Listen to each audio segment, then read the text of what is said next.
As today marks the first day of me purchasing my E46 exactly 4 years ago from today, and then eventually even buying another one 2 years down the line, there's definitely a couple things I learned to find annoying over the years of owning my 325 Ci. So today, I'm going to be addressing those issues, and I want to hear back from you guys, the ones that own the 325s especially. So without any further ado, let's get right into it. So the first issue I've noticed right away when I got the 325 was that it literally has no power. And especially on the highway, when you're trying to overtake someone, you really have to put your foot down and let the car rev up for you to overtake anyone.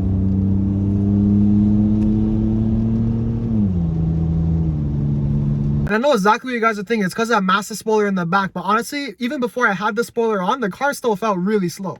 I know the ones who own a 325 are going to know exactly what I'm talking about. But if I could compare this car to a newer car on the market, I would say it drives and handles exactly like a slightly newer FRS, but a bit heavier. Okay, maybe a lot heavier. So if you're in the market and you're looking between a 325 and a 330 and they're both roughly the same amount of kilometers, they're both just as clean as each other, I'd say just go for the 330. The 330 definitely feels like it has a lot more power, and overall, when I owned the two cars, I didn't notice much of a difference in fuel economy. So I would say there's much more worth getting the 330. Of course, that being in the case that both cars are just as clean as each other, and in terms of insurance, they both cost the same, and etc. So the second thing I realized after owning my 325 for a little bit was that the stock braking power feels pretty lackluster. And personally, I'm not too sure whether it was the previous owner's fault for not refreshing their brakes over a really long time, or whether just in stock form the 325s don't have the best brakes. Especially when you compare it to the 330 brakes, the brakes on the 330 just definitely felt a lot more solid and a lot more capable. So this actually ended up leading me to upgrading the front brakes. So I converted the front brakes to 330i front brakes, and then I also did ECS brake lines all around with upgraded performance pads. And this honestly made the biggest night and day difference.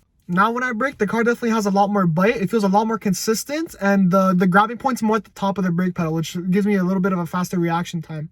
So if you own any E46, you know exactly what I'm talking about, that these cars, they literally have no cup holder space and no space for small items. From factory, they only have 2 cup holders and one of them is completely blocked by the armrest. And for a car that seats 5, you'd think that at least have 5 cup holders in it, but no, there's only 2 cup holders and one of them is basically deemed useless anyways.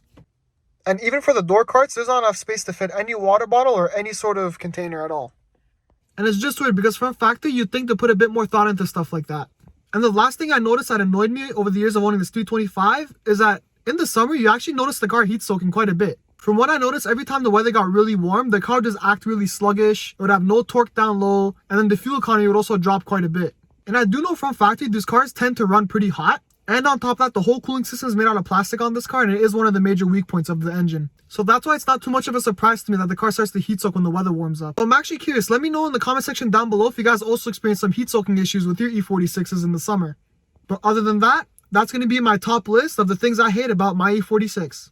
And just a disclaimer, I didn't make this video to bash E46s or 325s in general. I freaking love this car. I love the way it drives. I love the way it looks. And for the price, I feel like it's one of the best cars you can get for the money. But just like any other car, there's some things I could definitely improve on. So that's going to be it for this video. I'll see you guys in the next one. Peace.